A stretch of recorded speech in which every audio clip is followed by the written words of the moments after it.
आज हम लोग आपके कक्षा 11 में कविवर बिहारी जी द्वारा रचित भक्ति एवं श्रृंगार के 12वें पद्यांश का या यूँ कहें कि 12वें दोहे का संदर्भ, प्रसंग, व्याख्या, काव्य सौंदर्य और इस दोहे पर आधारित आपके परीक्षा में पूछे जाने वाले संभावित प्रश्नों को भी हल करना सीखेंगे। लेकिन सबसे पहले हम लोग हमेशा की तरह इस दोहे में जितने भी शब्द आए हुए हैं पहले हम लोग इन सभी शब्दों का सरल अर्थ जानेंगे, फिर उसके बाद हम लोग इसकी व्याख्या को सीखेंगे। ठीक है, तो चलिए सबसे पहले हम लोग इस दोहे में आए हुए सभी शब्दों का सरल अर्थ देख लेते हैं। प्रिय, देखिए प्रिय को आप प्रियतम या नायक कह के व्याख्या कर सकते हैं, जो भी आपको अच्छा लगे एक ले लीजिए, चाहे प्रियतम कह लीजिए चाहे नायक। ठीक है। कै माने के, ध्यान सरल है, कोई दिक्कत नहीं है। गही, देखिए गही का वैसे तो मतलब होता है पकड़ना, गही माने पकड़ना, लेकिन यहाँ पर गही का मतलब है डूबना। ध्यान को साथ में लेंगे तो हो जाएगा ध्यान में डूबना। ठीक है।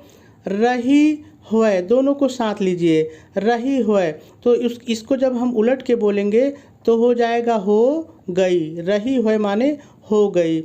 वही का मतलब यहाँ पर नायक से है कि नायक हो गई है। ठीक है। नारी, देखिए नारी का वैसे तो मतलब स्त्री होता है, औरत होता है, लेकिन यहाँ पर नारी का मतलब है नायिका। ये राधा जी के लिए आया है, नारी यानी कि नायिका। ठीक है। आप ही, देखिए आप ही का मतलब है अपने ही या स्वयं के ही, लेकिन हम लोग थोड़ा सा बढ़ा के बोलेंगे अपने ही रूप को। आरसी माने दर्पण, जिसको आप शीशा कहते हैं, जिसमें मुंह देखते हैं, तो आरसी माने शीशा, या आप कह सकते हैं कि दर्पण में, शीशे में या दर्पण में। लखी मतलब देख कर, लखी माने देख कर। रिझति, देखिए रिझति माने होता है प्रसन्न होना, तो आप रिझत कह लीजिए, चाहे प्रसन्न कह लीजिए, चाहे दोनों बोल दीजिए, कोई दिक्कत नहीं है।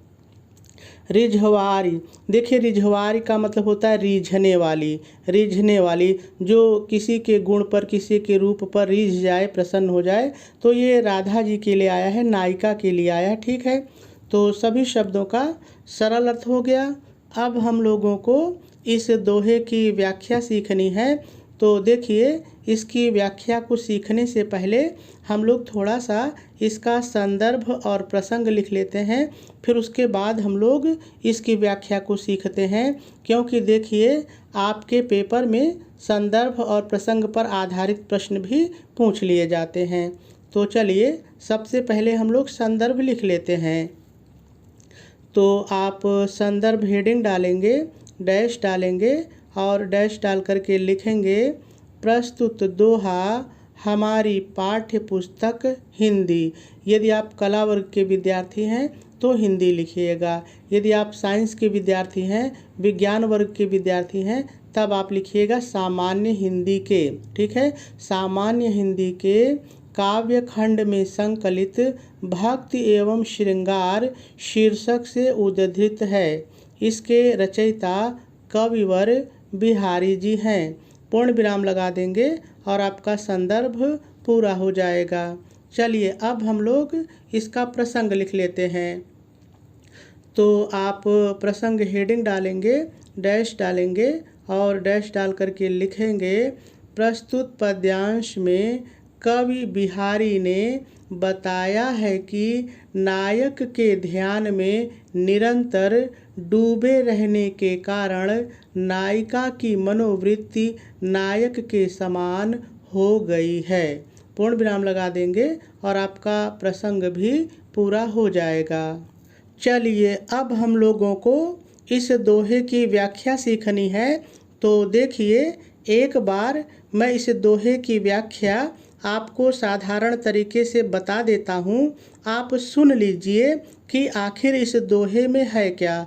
उसके बाद जब हम लोग एक एक शब्दों का प्रयोग करके फिर से इसकी व्याख्या को सीखेंगे तो आपको सब कुछ बहुत ही आसानी से समझ में आ जाएगा, कहीं भी कोई भी दिक्कत नहीं होगी। ठीक है, तो चलिए एक बार हम लोग साधारण तरीके से जान लेते हैं कि आखिर इस दोहे में है क्या।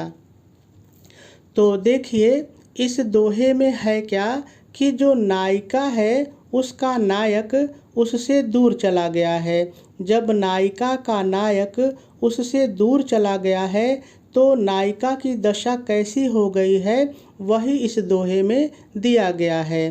तो अब आप थोड़ा सा दोहे को देखिए। तो देखिए नायिका का नायक जब उससे दूर चला गया है तो जो नायिका है, जो नारी है, जो नायिका है वो अपने नायक के ध्यान में निरंतर हमेशा डूबी रहती है और अपने नायक के ध्यान में निरंतर डूबे रहने के कारण जो नायिका है वही हो गई है, यानी नायक हो गई है। इस बात को ज़रा सा समझिएगा। देखिए यहाँ पर कवि ये कह रहे हैं कि जो नायिका है वो निरंतर अपने नायक, अपने प्रियतम के ध्यान में डूबी रहती है, जिससे वो ये भूल जाती है कि मैं नायिका हूँ। वो खुद को नायक समझने लगती है। इसको आप ऐसे भी ज़रा सा समझ सकते हैं। देखिए हम लोगों के समय में एक सीरियल आता था शक्तिमान। उसमें क्या होता था कि जो शक्तिमान होता था वो गोल गोल घूम के उड़ता था। तो जब बच्चे उस सीरियल को देखते थे तो खुद को शक्तिमान समझ करके वो उड़ने की कोशिश करते थे और कई बार वो छत से गिर जाया करते थे। तो जिस तरह से वो बच्चे स्वयं को शक्तिमान देख करके शक्तिमान समझने लगे थे, उसी तरह से जो नायिका है वो निरंतर नायक के ध्यान में डूबे रहने के कारण अब स्वयं को नायक समझ रही है। जब स्वयं को नायक समझ रही है तो क्या होता है, नीचे की लाइन को देखिए, वो अपने ही आप ही अपने ही रूप को दर्पण में देखकर, आरसी दर्पण में देखकर उसी पर रीझती है, प्रसन्न होती है। तो कवि बिहारी जी कहते हैं कि जो नायिका है वो स्वयं को ही नायक समझकर उस पर रीझने वाली, रिझवारी, उस पर रीझने वाली हो गई है। देखिए यही इसकी व्याख्या है। अब इसी को एक एक शब्दों के माध्यम से चलिए हम लोग सीखते हैं और ये भी सीखते हैं कि हम व्याख्या को लिखेंगे कैसे। तो देखिए सबसे पहले आप व्याख्या हेडिंग डालेंगे, डैश डालेंगे और डैश डाल करके पहले थोड़ा सा आपको अपनी तरफ से जोड़ के लिखना है। क्या लिखना है, ध्यान से सुनिए। प्रस्तुत पद्यांश में कवि बिहारी जी कहते हैं कि नायक के न रहने पर, अब आ जाइए दोहे पर, नायक के न रहने पर नायिका, नारी, नायिका, नायक के न रहने पर नायिका अपने नायक के, प्रिय के, अपने नायक के निरंतर ध्यान में, ध्यान, निरंतर ध्यान में डूबे रहने के कारण, गही गही डूबे रहने के कारण नायक के समान हो गई है। अर्थात वह नायक के समान आचरण करने लगी है। पूर्ण विराम लगाएंगे।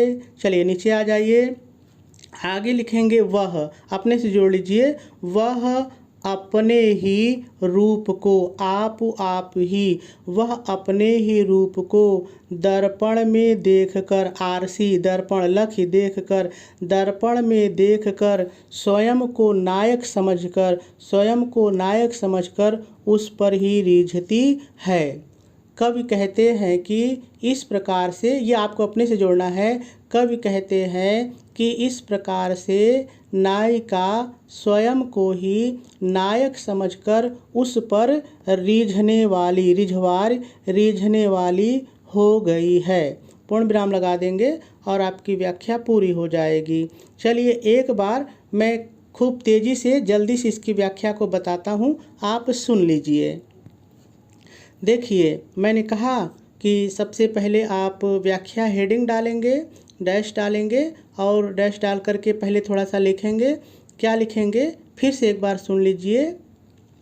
प्रस्तुत पद्यांश में कवि बिहारी जी कहते हैं कि नायक के न रहने पर, अब लाइन पर आ जाइए, नायक के न रहने पर नायिका अपने नायक के ध्यान में निरंतर डूबी रहने के कारण नायक के समान हो गई है, अर्थात नायक के समान आचरण कर रही है।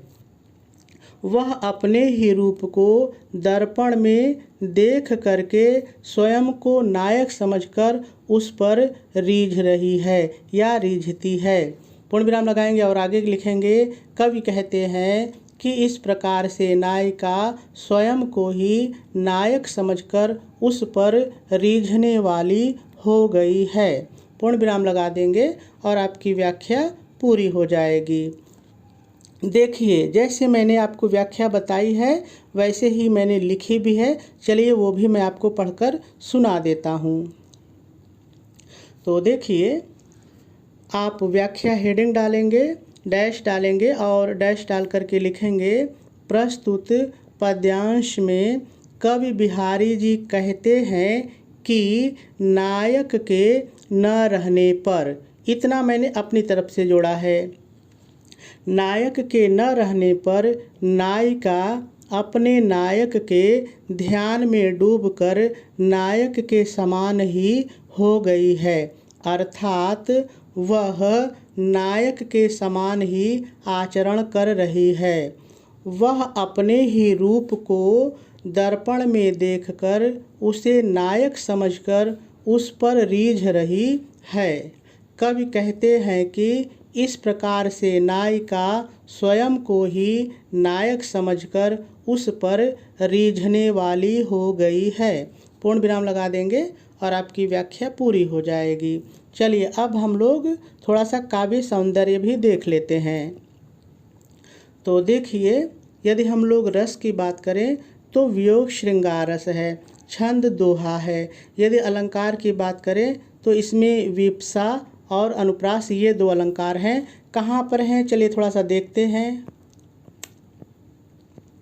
देखिए, यहाँ पर गही गही आया है, यहाँ पर आप ही आया है। तो देखिए, वैसे तो आपने सुना होगा जहाँ शब्दों की पुनरावृत्ति होती है वहाँ पर पुनरुक्त प्रकाश अलंकार होता है, लेकिन यहाँ पर विप्सा अलंकार है। क्योंकि देखिए, जब कहीं पर किसी के दुख को, किसी की प्रसन्नता को, हर्ष को व्यक्त करने के लिए शब्दों की पुनरावृत्ति की जाती है तो वहाँ पर विप्सा अलंकार होता है। ठीक है, उसी तरह से देखिए यहाँ पे रिझत रिझवार में र और र वर्णों की पुनरावृत्ति है तो अनुप्रास अलंकार। यहाँ रही वही में अंत में ह की पुनरावृत्ति है तो अनुप्रास अलंकार। तो ये दो अलंकार हैं। ठीक है, चलिए आगे देखते हैं।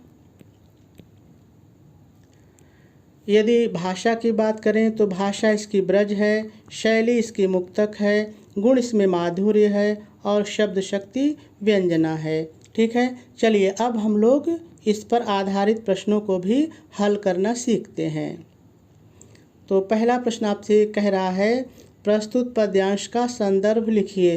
तो संदर्भ तो मैंने बताया है, आप लिख दीजिएगा। ठीक है, दूसरा प्रश्न आपसे पूछ रहा है, नायक के ध्यान में नायिका की स्थिति कैसी हो गई है। तो बहुत ही सरल है। देखिए, आपको लिखना है नायक के ध्यान में नायिका स्वयं को ही नायक समझने लगी है, अर्थात वह नायक के समान ही आचरण करने लगी है। ठीक है, चलिए आगे। प्रस्तुत पद्यांश की अलंकार योजना पर प्रकाश डालिए, यानी कौन कौन से अलंकार हैं। तो कौन कौन से अलंकार हैं आपने देखा, आप लिख दीजिएगा। अगला है रेखांकित पंक्तियों की व्याख्या कीजिए। तो मैंने पूरी व्याख्या बताई है, जहाँ रेखा खींची रहे उसकी व्याख्या आप कर दीजिए। अगला है नायिका स्वयं पर किस प्रकार रीझ रही है। तो आप लिख सकते हैं कि नायिका दर्पण में अपने ही रूप को देखकर नायक समझकर उस पर रीझ रही है। पूर्ण विराम लगा देंगे। इस तरह से सभी के उत्तर भी पूरे हो जाएंगे। ठीक है, तो मेरे ख्याल से आपको बात समझ में आ गई होगी।